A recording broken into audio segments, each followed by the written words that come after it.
Hey guys, it's me again. Today I wanted to show you something kind of neat. I have this set of headphones I've had for a few years that has withstood a lot of abuse, um, and the reason being is the cord that they shipped with this thing is a real stiff, straight cord. It's about 5 feet long, and I mean, it's heavy duty, but the problem is though, is if you have an MP3 player in your pocket, this thing doesn't really hang down. It just kind of goes off to the side and it gets snagged on things when you're walking around. And then what has happened is a couple times it's gotten snagged and then ripped the solder joint out of the Y connection up here, which I had to fix. The solution I had to this was to figure out a way to coil this like a telephone cord, so it was springy, so if it did catch on something you would know it, but it would, so you could keep it from snagging, and plus it would stay close to you as you were walking around. And so today I'm going to show you how to coil a cord like on these headphones, or really any cord. And this is actually a method that they use in manufacturing to coil telephone cords. Of course, I don't have the machine, I had to make this up. But what I'm using here, and this is what you can use too, it's real simple tools to do this, is I have a couple zip ties, I have an aluminum tube, which if you don't have an aluminum tube, the only thing I say is find an old wind chime set or something and take the tube off of it. A big copper tube would work too, something that conducts heat. And actually a steel tube would probably work well, but it'll take longer to heat up. You'll need those, and you'll need a heat gun. Something that has a high and low setting on it, because you'll be using a low setting. And what I'm going to do here is I'm going to secure one end here.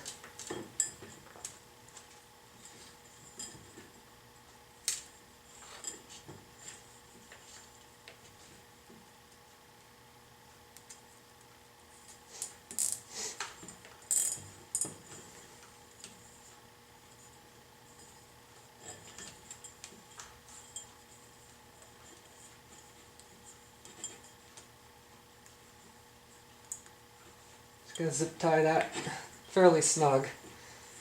You see it's just connected on there so it can't move.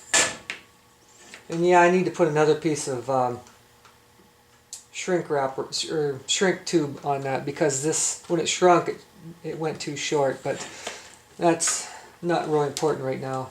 What I'm going to do is I'm going to wrap this around this tube.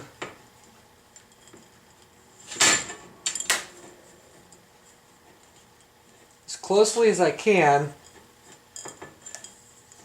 and try to keep it tight around this tube at the same time. It doesn't have to be perfect, of course, it's like anything else, but the important part of this is this will eventually stretch just like telephone cord does. As it's being used, it'll fatigue a little bit, but if you keep the coils here close together, it'll take longer to do that, and then do this tight too, because the heat comes from the inside of this tube and transfers to this rubber, so you have to have it in contact.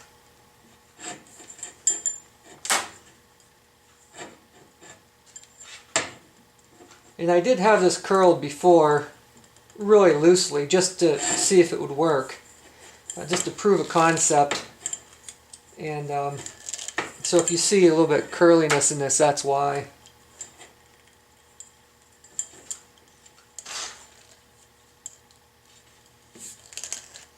And every once in a while, just give that a kind of a spin on that to get that tight on there.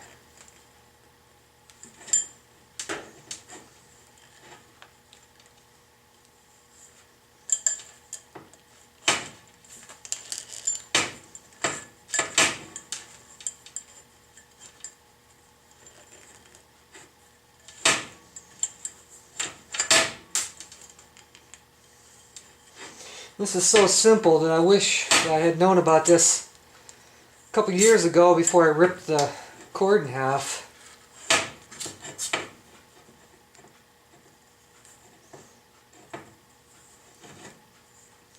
There we go. Now I'm just going to go ahead and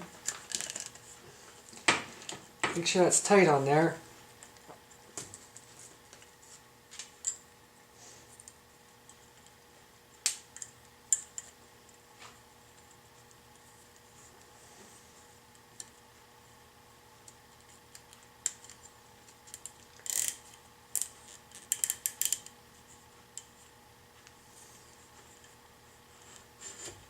Come on, get on there. There we go. Well, you see how that is? So that's coiled around there. Now one thing too is it's important, don't coil this clear down the tube, because when you put the heat gun to this, what's going to happen is where the heat gun's at, it's going to get pretty hot.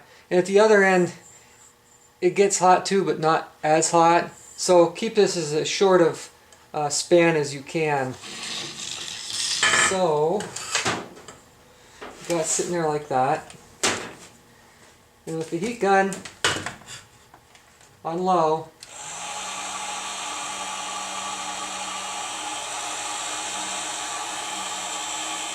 make sure that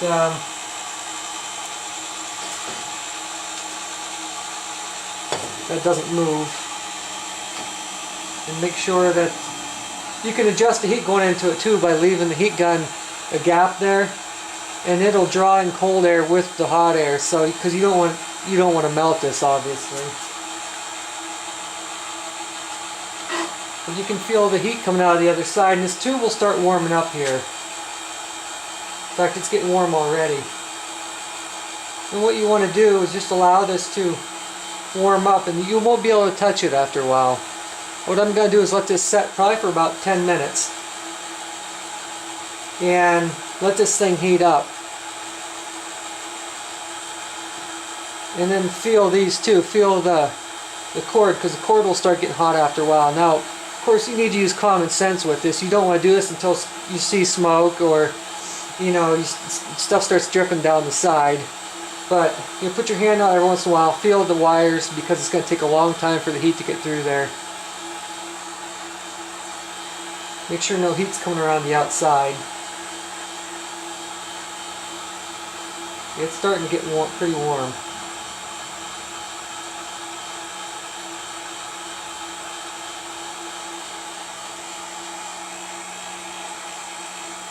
There we go. I'm just going to let that set for a few minutes, and come back and then unclip these ties and show you how it turned out. Okay, so we're back. And I've left this on here. Well, it's been going about 45 minutes now. I had to move this closer because I was doing some sandblasting work, and I wasn't checking it every 5 minutes, and I came back and it wasn't getting as hot as I would have liked, so I moved this closer and left it on for a little bit longer. And now, to the point that you can't really put your hand on there, your fingers on there for very long. Definitely not that tube, because that'll burn you. At that point, I'm just going to shut that down, let this thing cool off in the air in the room. And whenever it cools off, I'll take it apart and show you what it results in. Okay, I've let this cool down for a while.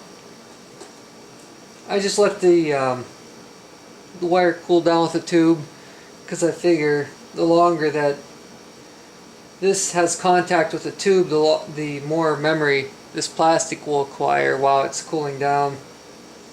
I set this outside for a while, a couple hours ago, while I was doing some sandblasting work, and it's pretty cool now. So we'll see how it turned out. All I'm going to do is just clip these wire ties off of here.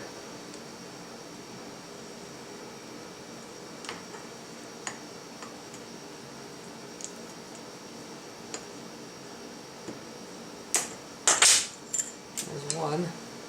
Yeah, it must have got pretty hot, because I see an indentation from the zip tie, the little notches in there. It's embedded in that wire.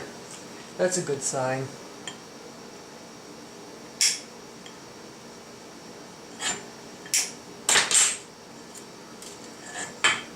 Okay.